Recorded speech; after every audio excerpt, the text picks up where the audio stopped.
Hey folks, quick blurb. Okay, I just want to explain quickly the difference between the national deficit and the national debt. The national deficit is the overall deficit that the federal government has to run in order to ensure that interest rates can stay low in the interest of protecting the public debt, which is the national debt. Now, to give you a framework as simply as I can, the average household debt in the province of Alberta alone, not including mortgages, we're just talking like televisions, phones, baby carriages, couches, cars, all that type of stuff, is over $10 billion, right?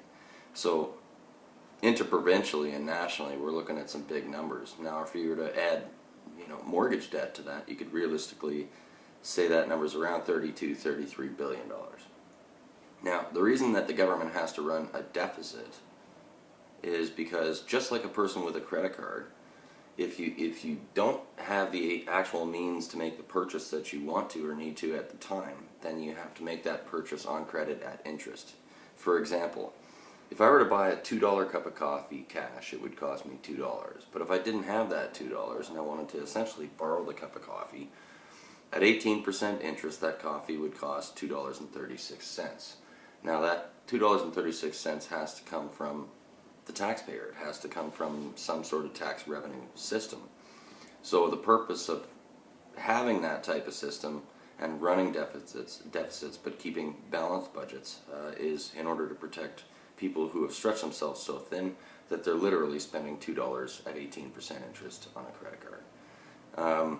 So maybe the overall mission this election should be to facilitate and support a government or an administration that has a vested interest in continuing to help these people to have jobs so that they can make their payments that they were reckless maybe in assuming.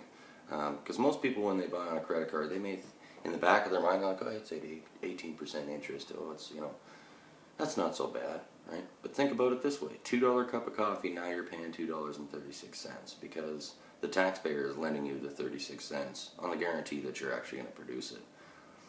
But there's plenty of people that just have stretched themselves so thin and relied on their jobs always being there that there's a risk of sort of a cascading global economic meltdown as a result of that. So in this election, what we really want to do is sort of find the best, most balanced approach to keep the interest rates low and to keep the jobs coming in, so that, and we do that by running a deficit.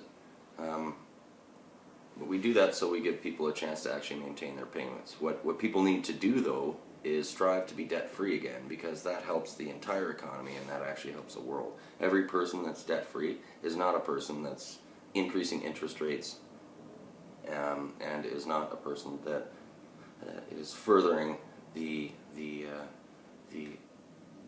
almost inevitable economic meltdown at this point. So I just thought I'd say that, and we'll see where it goes.